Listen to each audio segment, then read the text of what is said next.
नमस्कार, आप देख रहे हैं न्यूज़ वन इंडिया और मैं हूं आपके साथ सपना शर्मा। तो बुलेटिन की शुरुआत करते हैं। सिद्धारमैया आज आपको बता दें कर्नाटक के सीएम पद की शपथ लेंगे।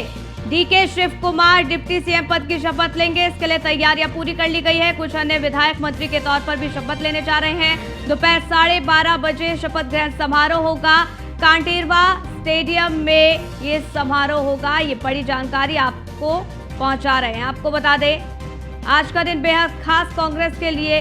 कर्नाटक में पूर्ण बहुमत के साथ कांग्रेस आई और हालांकि बीच में सीएम पद को लेकर कशाकशी जरूर देखने को मिली, जहां पर दो दावेदार बताए जा रहे थे, सिद्धारमैया और डीके शिव कुमार। लेकिन अब इनका नाम भी फाइनल हुए, जिसके बाद शपथ ग्रहण समारोह की तैयारियां शुरू हुई। आपको बता दें सिद्धारमैया आज कर्नाटक के सीएम पद की शपथ लेने जा रहे हैं। इसके साथ ही डीके शिव कुमार लेंगे डिप्टी सीएम पद की शपथ। कुछ अन्य विधायक भी हैं जो मंत्री के तौर पर शपथ लेंगे। दोपहर 12:30 बजे शपथ ग्रहण समारोह होगा, जिस पर लगातार नजर बनी रहेगी। हालांकि आपको बता दें कि इसके लिए तमाम विपक्षी दलों को न्योता भेजा गया है, जिसमें अखिलेश यादव भी हैं, नीतीश कुमार भी हैं, ममता बनर्जी भी। हालांकि ममता बनर्जी इस शपथ ग्रहण समारोह से दूर रहेंगी। उन्होंने अपने एक सांसद को शपथ ग्रहण समारोह में भेजा है। हालांकि इस शपथ ग्रहण समारोह में कौन लोग शामिल होते हैं ये देखना होगा, लेकिन इस शपथ ग्रहण समारोह के दौरान एक अलग तस्वीर दिखाई जाएगी, उस एकता की तस्वीर दिखाई जाएगी जो तमाम विपक्षी दल बोलते हुए आए हैं कि 2024 में तमाम विपक्षी दल साथ मिलकर चुनाव लड़ेंगे।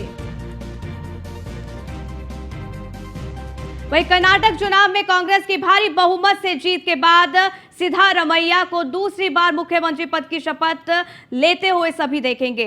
शपथ ग्रहण समारोह कांटीरवा स्टेडियम में दोपहर 12:30 बजे होगा। इस दौरान उनके साथ डिप्टी सीएम के रूप में डीके शिव कुमार भी शपथ लेने जा रहे हैं। कांग्रेस प्रमुख मल्लिकार्जुन खड़गे ने शपथ ग्रहण समारोह में शामिल होने के लिए कई समान विचारधारा वाले दल के नेताओं को आमंत्रित किया है। अब ये रिपोर्ट देखिए। कांग्रेस में अभी जोश है, उत्साह है, 2024 को लेकर उम्मीदें हैं। ऐसा लग रहा है 24 में विपक्ष की अगुवाई कांग्रेस ही करेगी। तो इन्हीं उम्मीदों को हकीकत मान कर्नाटक में शपथ ग्रहण समारोह के लिए कांग्रेस की तरफ से निमंत्रण गया।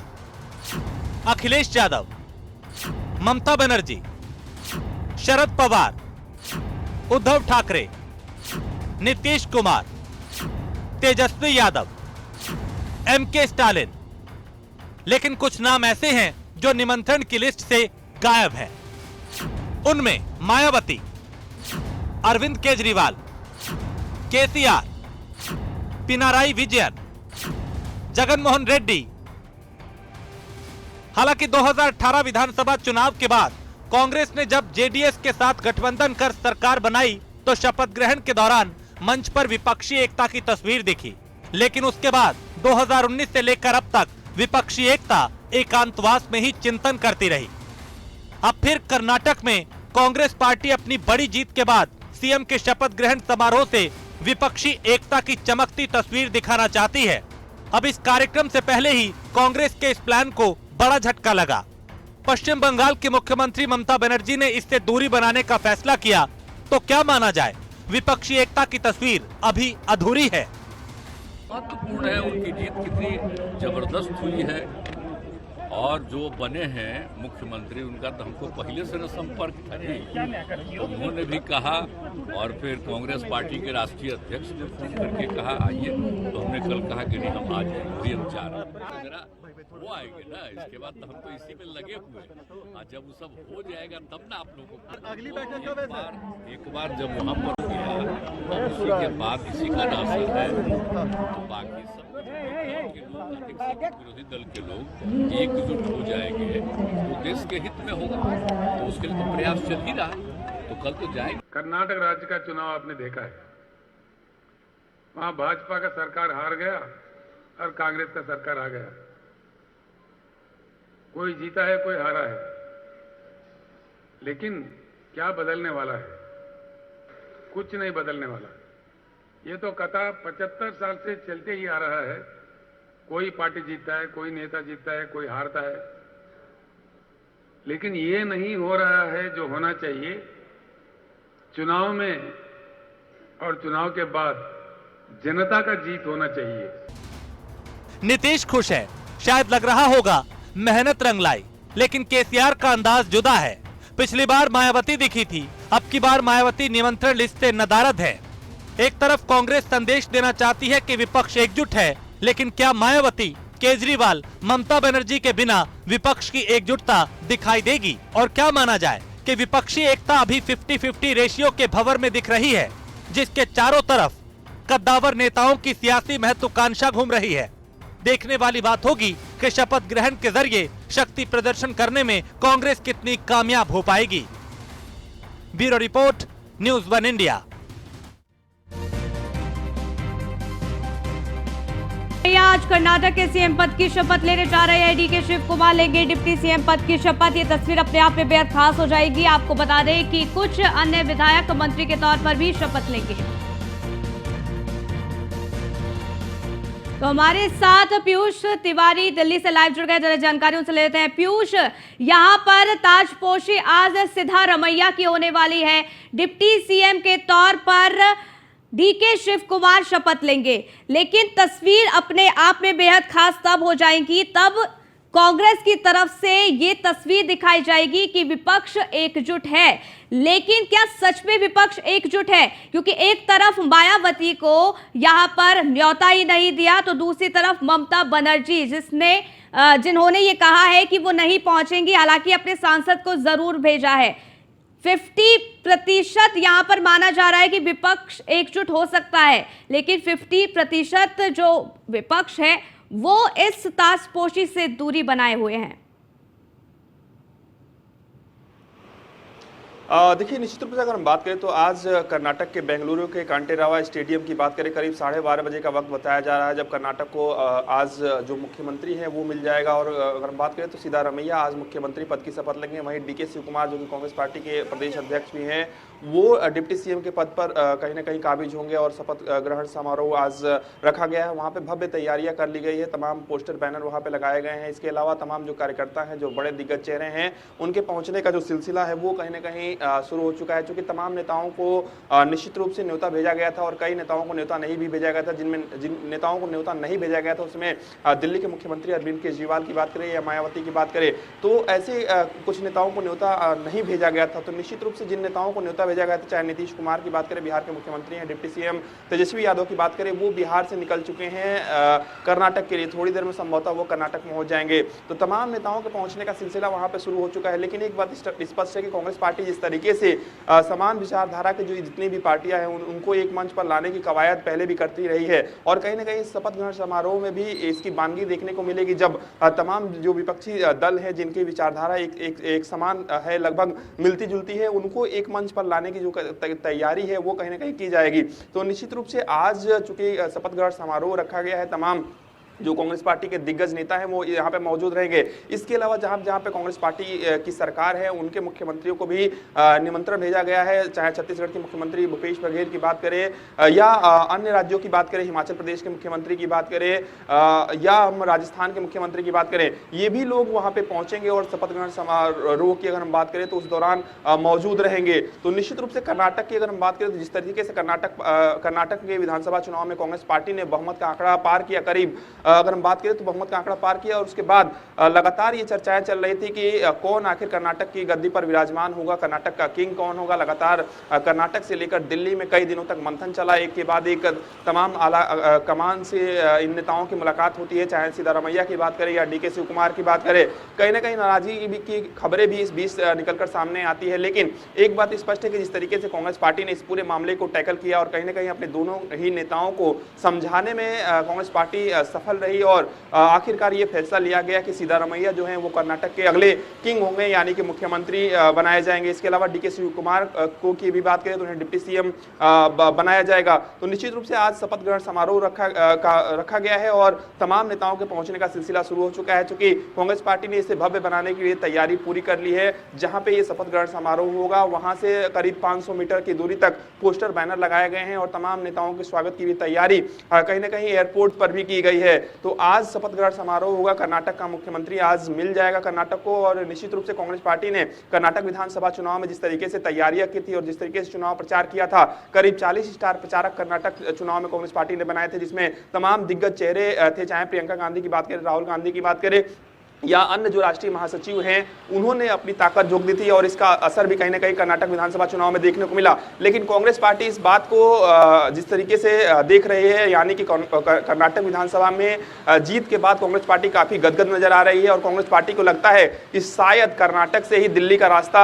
आसान होगा। यानी कि कर्नाटक विधानसभा में चुनाव में जिस तरीके से कांग्रेस पार्टी को जीत मिली है, उसके बाद कहीं ना कहीं लोकसभा चुनाव की तैयारियों में भी कांग्रेस पार्टी धीरे धीरे जुट चुकी है। चूंकि दक्षिण भारत के राज्यों की बात करें तो कांग्रेस पार्टी का माना जाता है कि कांग्रेस पार्टी काफी पैठ बेहतर है और कांग्रेस पार्टी उन इलाकों में काफी चुनाव प्रचार भी करती है और कहीं ना कहीं कांग्रेस पार्टी को उन इलाकों में जन समर्थन भी मिलता हुआ नजर आता है। लेकिन भारतीय जनता पार्टी भी कहीं ना कहीं इस बात को लेकर पूरी तैयारी कर रही है किस तरीके से दक्षिण भारत के राज्यों में भारतीय जनता पार्टी की पैठ बनाई जा सके। लेकिन आज चूंकि शपथ ग्रहण समारोह रखा गया है तो निश्चित रूप से कांग्रेस पार्टी इसको भव्य बनाने की तैयारी कर चुकी है और तमाम नेताओं के पहुंचने का सिलसिला भी शुरू है। चूंकि अखिलेश यादव की बात करें तो अखिलेश यादव को भी न्योता भेजा गया था, लेकिन संभवतः वो आज इस शपथ ग्रहण समारोह में शामिल नहीं हो पाएंगे। चूंकि अखिलेश यादव के घर में किसी की दुखद मृत्यु हो गई है, उसके बाद संभवतः अखिलेश यादव अपने घर जाएंगे और निश्चित रूप से शायद इस शपथ ग्रहण समारोह में वो हिस्सा ना ले।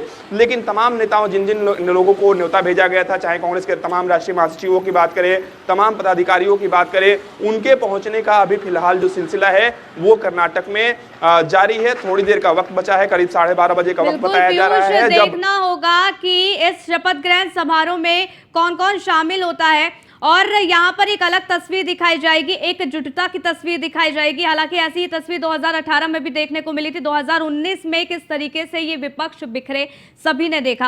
हालांकि देखना होगा क्या ये विपक्ष जो अब एकजुट एक मंच पर नजर आएंगे वो क्या 2024 में भी उसी तरीके से एकजुट रहते हैं कि नहीं। बहुत बहुत शुक्रिया पीयूष हमारे साथ जुड़ने के लिए, जानकारी हम तक साझा करने के लिए। आगे बढ़ते हैं, गोरखपुर से खबर आपको बता देते हैं। सीएम योगी आदित्यनाथ का गोरखपुर का आज दूसरा दिन है। वहीं आपको बता दें सीएम योगी आदित्यनाथ ने इस दौरान जनता दरबार लगाया है और जनता की समस्याएं भी सुनी है।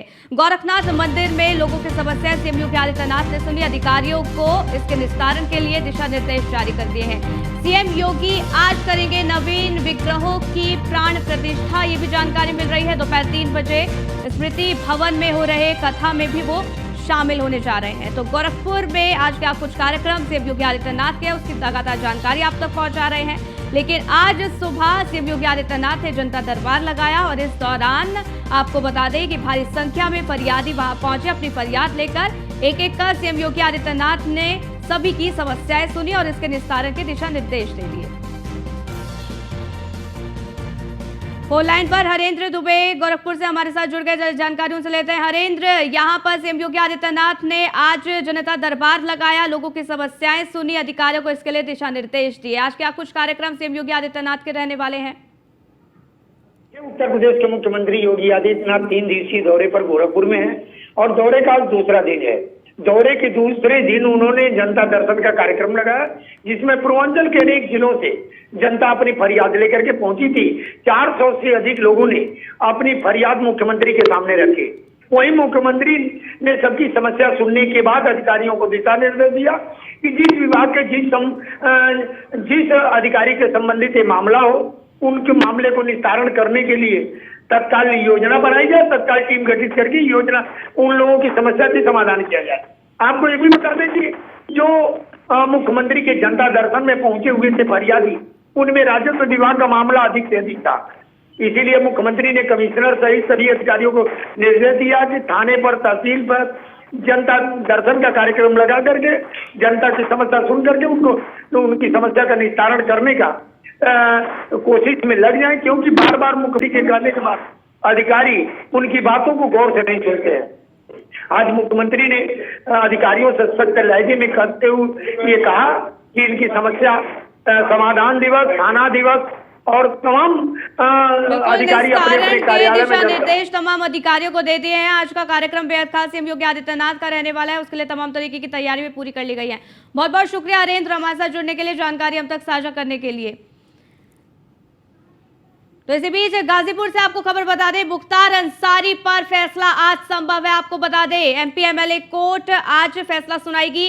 गैंगस्टर मामले में आज ये फैसला सुनाया जाएगा। कपिल देव सिंह की 2009 में हुई थी हत्या। करंडा थाना क्षेत्र के छुआपुर का निवासी था मृतक कपिल देव सिंह।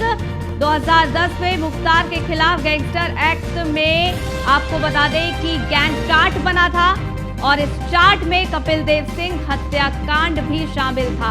आज हत्या के इसी मामले में फैसला आएगा। क्या कुछ फैसला आएगा उस पर लगातार नजर बनी रहेगी, लेकिन आपको बता दें कि इससे पहले गैंगस्टर के 2 मामलों में 10-10 साल की सजा मुख्तार अंसारी को मिल गई है और एक ऐसा केस जिसमें दोष मुक्त भी मुख्तार अंसारी को कर दिया है। लेकिन बड़ी खबर आप तक पहुंचा रहे हैं, जहां पर मुख्तार अंसारी की अब मुश्किलें कम होने का नाम नहीं ले रही हैं। एक और मामला जिसको लेकर आज सुनवाई होनी है।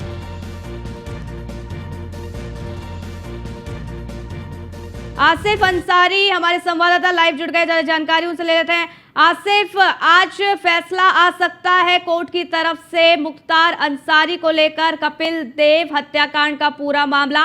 पहले तो ये मामला समझाइए, क्या कुछ ये मामला था और इसमें आतिफ, इसमें आपको बता दें कि किस तरीके से अब आगे सुनवाई होनी है, इसके बारे में भी जानकारी दीजिए। और मुख्तार अंसारी का नाम इस हत्याकांड में कैसे आया? जी बिल्कुल बता दें, करंडा थाना के अचवारपुर गांव में कपिल देव सिंह की 2009 में हत्या हुई थी, जो काफी दिनों से एमपी एमएलए कोर्ट में बहस चल रहा था। गैंगस्टर एक्ट के तहत उनके गैंगस्टर 2010 में चार्ट बना और उसमें मुकदमा दर्ज कराया गया था, जो काफी दिनों से एमपी एमएलए कोर्ट में बहस चल रहा था, जो आज 20 मई को आज लगभग 11-11:30 बजे न्यायालय में आज सुनवाई होगी। अब देखना यह है कि न्यायालय में क्या उनको न्यायालय से या बाइज्जत बरी मिलती है या सजा सुनाती है। इससे पहले भी 10 साल की सजा काट चुके हैं, 5 लाख रुपए जुर्माना भी उनको दंड लगाया गया है। काफी दिनों से मुख्तार अंसारी के ऊपर एमपी एमएलए कोर्ट में बहस चल रहा था। बिल्कुल, और मुख्तार अंसारी फिलहाल जेल में भी है। हालांकि कोर्ट की तरफ से क्या कुछ फैसला आएगा उसमें देखना होगा, लेकिन ये पूरा मामला देखिए 2009 का बताया जा रहा है। 2010 में एक लिस्ट जारी की जाती है जिसमें इस हत्याकांड को भी शामिल किया जाता है। अब यहाँ पर किस तरीके की दलीलें रखी जाएगी? मुख्तार अंसारी के वकील की तरफ से क्या कुछ दलील यहाँ पर रखी जा सकती है ताकि राहत यहाँ पर मुख्तार अंसारी को मिले? कहीं ना कहीं मुख्तार अंसारी जो बाहुबली हैं, उनके वकील लियाकत अली हैं। अब देखना यह है कि न्यायालय में उनके जज साहब के सामने क्या पेश करते हैं। अब तो न्यायालय से ही फैसला लगभग 11:30 बजे आएगा। हम लोग तो काफी दिनों वेट चल रहा है, इसमें जो 1 नंबर गेट है न्यायालय, उसी के बाहर हम लोग खड़े हैं और काफी दिनों से एमपी एमएलए कोर्ट में बहस चला था, जो गैंगस्टर एक्ट के तहत मुख्तार अंसारी को 2010 में मुकदमा दर्ज कराया गया था और ये कपिल देव की 2009 में हत्या हुई थी, जो आज उनकी सुनवाई होगी। अब देखना यह कि भाग्य का फैसला आज मुख्तार अंसारी को क्या सुनाया जाएगा। चलिए देखना होगा कोर्ट की तरफ से क्या कुछ फैसला आता है। आप नजर बनाए रखिएगा, जो भी अपडेट होगी हम तक पहुंचाना। फिलहाल बहुत बहुत शुक्रिया हमारे साथ जुड़ने के लिए, जानकारी हम तक साझा करने के लिए। तो आगे बढ़ते हैं। दिल्ली सरकार के अधिकारियों पर अध्यादेश जारी हो गया है। सुप्रीम कोर्ट के फैसले के बाद ये अध्यादेश जारी हुआ। केंद्र ने एलजी को अधिकार वापस दिए हैं। ये बड़ी खबर आप तक पहुंचा रहे हैं। आपको बता दें, दिल्ली के एलजी को वापस मिले पूरे अधिकार। ट्रांसफर पोस्टिंग के लिए बनाई गई एक अथॉरिटी, और ये बड़ी खबर आप तक पहुंचा रहे हैं। सुप्रीम कोर्ट की तरफ से आपको बता दें, राज्य सरकार को यह अधिकार दे दिया था कि वो अधिकारियों की ट्रांसफर और पोस्टिंग कर सकते हैं, लेकिन अब आपको बता दें कि इस फैसले के लिए अध्यादेश ला दिया गया है। अब इसके तहत एलजी को फिर से वही हक अब दे दिया गया है इस फैसले के तहत। हालांकि इसको लेकर अरविंद केजरीवाल हमलावर है। तमाम तरीके के आरोप यहां पर लगाए गए हैं। अवमानना का आरोप लगाया है यहां पर केंद्र सरकार पर अरविंद केजरीवाल ने। तो वहीं आपको बता दें, दिल्ली सरकार के अधिकारियों पर अध्यादेश जारी। सुप्रीम कोर्ट के फैसले के बाद अध्यादेश जारी किया गया है और केंद्र ने एलजी को अधिकार वापस दे दिए हैं, यानी कि जो अधिकार छीने गए थे अब वो वापस मिल गए। कैसे काम करेगी एनसीसीएसए, अब इसकी जानकारी आप तक पहुंचा देते हैं। अथॉरिटी फैसले की सिफारिशें उपराज्यपाल को भेजेगी। उपराज्यपाल इन सिफारिशों के आधार पर ऑर्डर पास करेंगे। सहमत नहीं होने पर एलजी इसे वापस भी लौटा सकेंगे। मतभेद होने पर की स्थिति में एलजी का फैसला ही फाइनल माना जाएगा। एनसीसीएसए में सीएम, मुख्य सचिव और प्रधान गृह शामिल हैं। अथॉरिटी ट्रांसफर और पोस्टिंग जैसे मैटर्स को वो देखेंगे। अथॉरिटी फैसले की सिफारिश उपराज्यपाल को भेजेगी। उपराज्यपाल इन सिफारिशों के आधार पर ऑर्डर पास करेगी। सहमत नहीं होने पर एलजी इसे वापस भी लौटा सकेंगे। मतभेद होने की स्थिति में एलजी का जो फैसला है उसको ही फाइनल माना जाएगा। तो वही क्या होता है अध्यादेश, अब इसकी जानकारी आपको दे देते हैं। ये कानून है जो तब बनाया जाता है जब संसद काम ना कर रहा हो। अध्यादेश की शक्ति कानून की तरह ही होती है, लेकिन अध्यादेश प्रकृति में अल्पकालीन होता है। अध्यादेश की अवधि केवल 6 हफ्ते की होती है। केंद्र सरकार जो ये अध्यादेश लेकर आई है, ये सुप्रीम कोर्ट की संवैधानिक पीठ के फैसले की साफ साफ अवमानना है। सुप्रीम कोर्ट ने ये फैसला दिया कि चुनी हुई सरकार के पास निर्णय लेने की ताकत होनी चाहिए। यही लोकतंत्र है, यही लोकतंत्र का सम्मान है। लेकिन आज जो अध्यादेश केंद्र सरकार लेकर आई है, वो उस हार के डर से, अरविंद केजरीवाल जी की सरकार को पावर देने के डर से वो ये अध्यादेश लेकर आई है। उन्होंने कहा है कि अरविंद केजरीवाल को दिल्ली की जनता ने चुन के भेजा हो, अरविंद केजरीवाल को दिल्ली की जनता ने 90% से ज्यादा सीटें दी हों, लेकिन अरविंद केजरीवाल दिल्ली नहीं चलाएंगे, केंद्र सरकार दिल्ली चलाएगी। तो ये साफ नजर आता है कि केंद्र सरकार अरविंद केजरीवाल से डरी हुई है, सुप्रीम कोर्ट के फैसले से डरी हुई है, और उसकी वजह से ये अध्यादेश लेकर आई है जो सुप्रीम कोर्ट के फैसले की अवमानना है। दिल्ली की प्रशासनिक व्यवस्था को लेकर जो कंफ्यूजन था और पिछले 4-5 दिन में केजरीवाल सरकार ने जो माहौल बनाया था, अफसरों को धमकी देने का, ताले तोड़ने का, अपनी खुद की भ्रष्टाचार की फाइलों को चुराने का, नष्ट करने का, उसके बाद इस प्रकार का एक निर्णय बहुत आवश्यक था।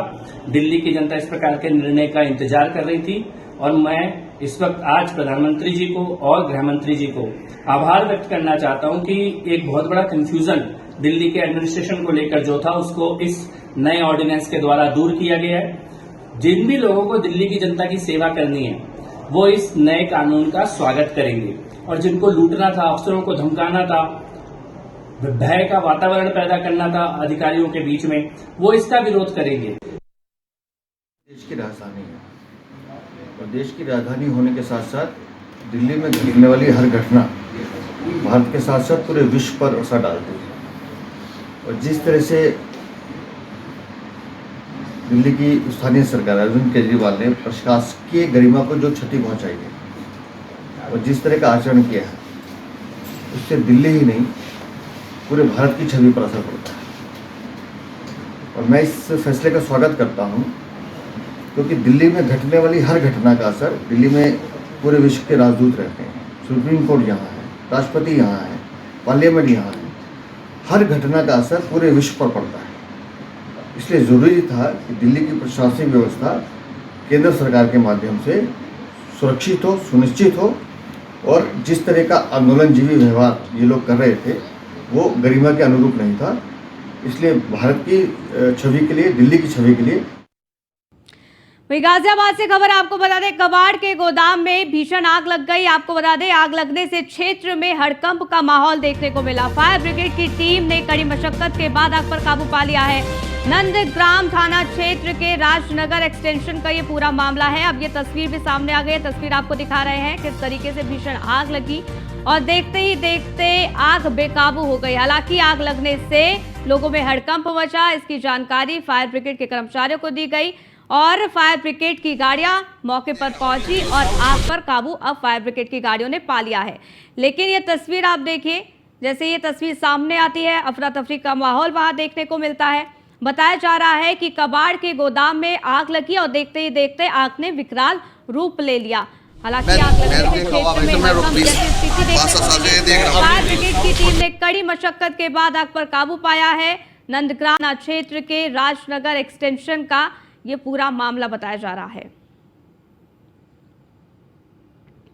तो गाजियाबाद से तस्वीर आप तक पहुंचा रहे हैं किस तरीके से भीषण आग लगी। इन तस्वीरों को देखकर आप अंदाजा लगा सकते हैं। हालांकि जैसे ही आग लगी, अफरा तफरी का माहौल वहां देखने को मिला, और ये जो पूरा मामला है वो नंदग्राम थाना क्षेत्र के राजनगर एक्सटेंशन का है।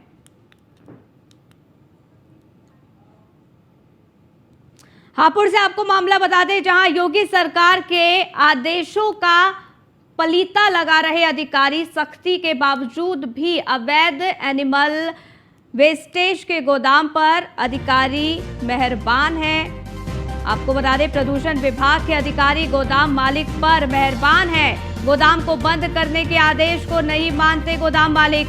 एनिमल वेस्टेज के गोदाम मालिक फैला रहे हैं जमकर प्रदूषण, बिना अनुमति के अवैध कारोबार हो रहा है। एनिमल वेस्टेज के गोदाम से इलाके में लोगों का जीना भी दुश्वार हो गया है। अवैध एनिमल वेस्टेज गोदाम का वीडियो अब सोशल मीडिया पर भी जमकर वायरल हो रहा है। वायरल वीडियो में व्यक्ति ने अवैध रूप से चल रहे गोदाम को बंद कराने की गुहार लगाई है।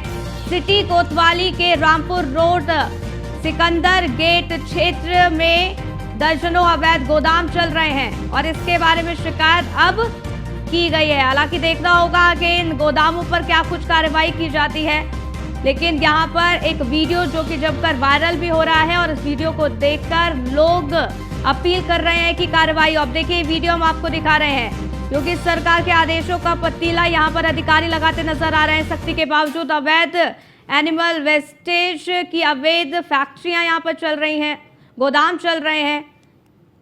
हालांकि कब होगी इन पर कार्रवाई, ये बड़ा सवाल है।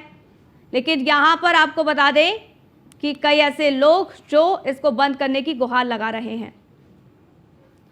फोन लाइन पर मोहम्मद ताहिर हमारे साथ जुड़ गए, जरा जानकारी उनसे ले लेते हैं। मोहम्मद, कौन से अधिकारी हैं जो इन गोदामों को बंद नहीं कर रहे हैं? क्या कुछ जानकारी इन अवैध रूप से जो गोदाम चलाए जा रहे हैं उसके बारे में? हाँ जी, आपको बताना चाहूंगा, सिटी कोतवाली के सिकंदर गेट में रामपुर रोड पर अवैध रूप से जो एनिमल वेस्टेज हैं उनके गोदाम हैं और ये गोदाम बिना एनओसी मानकों को ताक पर रखकर चल रहे हैं। इन जो है गोदामों को कोई एनओसी नहीं है। काफी गोदाम ऐसे हैं जो अवैध रूप से काम कर रहे हैं। बिल्कुल, एनिमल वेस्टेज के गोदाम पर अधिकारी क्यों मेहरबान है, ये बहुत बड़ा सवाल है। बहुत बहुत शुक्रिया हमारे साथ जुड़ने के लिए, जानकारी हम तक साझा करने के लिए। देखना होगा इस पूरे मामले पर कब तक कार्रवाई होती है। फिलहाल इस बुलेटिन में इतना ही, रुकेंगे एक छोटे से ब्रेक के लिए। देखते रहिए न्यूज़ 1 इंडिया।